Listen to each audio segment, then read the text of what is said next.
All right, let's talk about bloating because I've been bloated, you've experienced bloating, and let's be honest, it is not fun. If there's something we can do to get rid of it, then let's do that.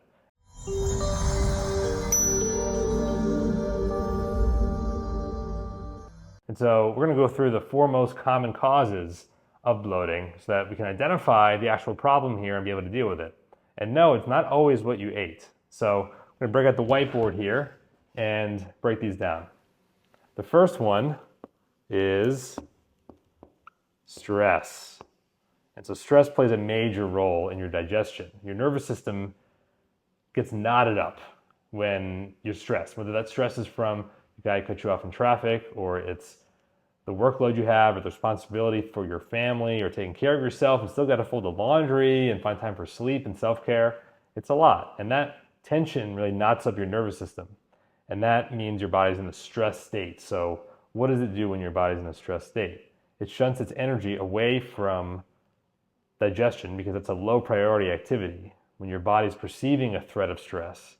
Instead, it shunts it toward the muscles because to deal with a threat, say a physical threat, your body is prepping to run or to fight.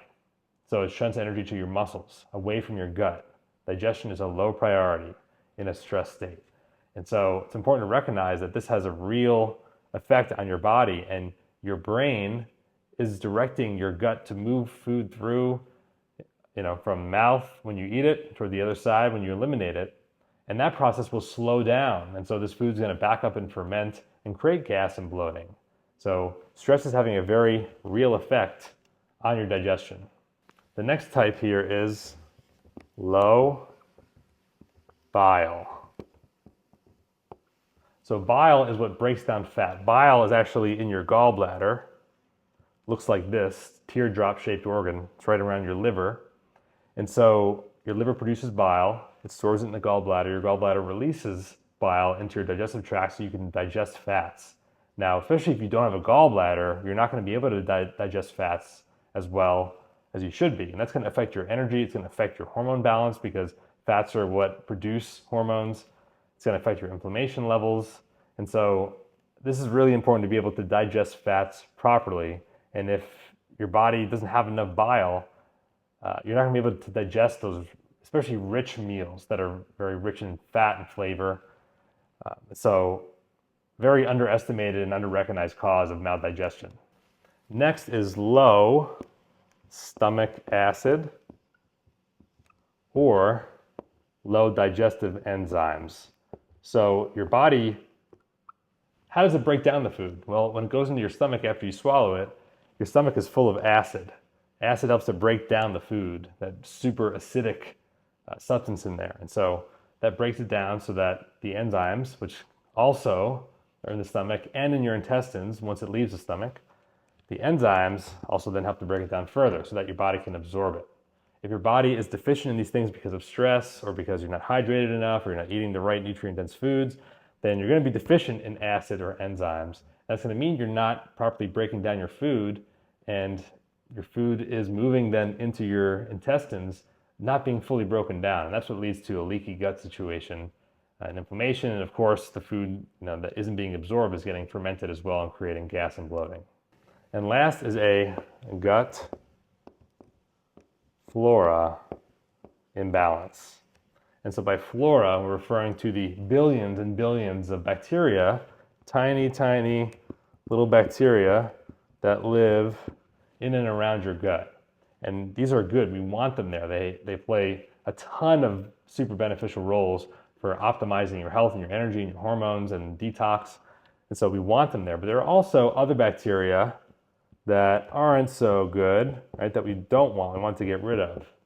And so those are the ones that can ferment your food and create gas and bloating and decrease your body's ability to digest food properly. And so we want the right balance of gut flora here. And that depends largely on what you eat and your stress levels. And guess what else we talked about before? Your stomach acid levels, which help to keep the bacteria levels in check and kill any bacteria that are overgrowing in the wrong spots.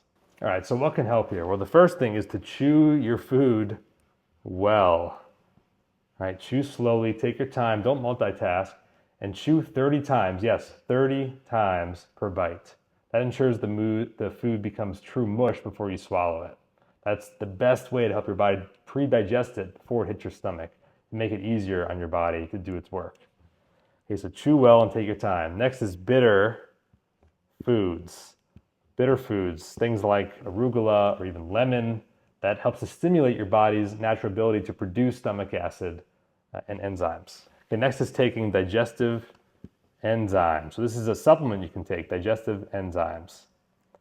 On the virtual store on our website, we have our favorite digestive enzymes listed there. If you want to go check those out, link below. But helping to support your body's ability to digest if you're deficient in stomach acid or in digestive enzymes by taking them supplementally.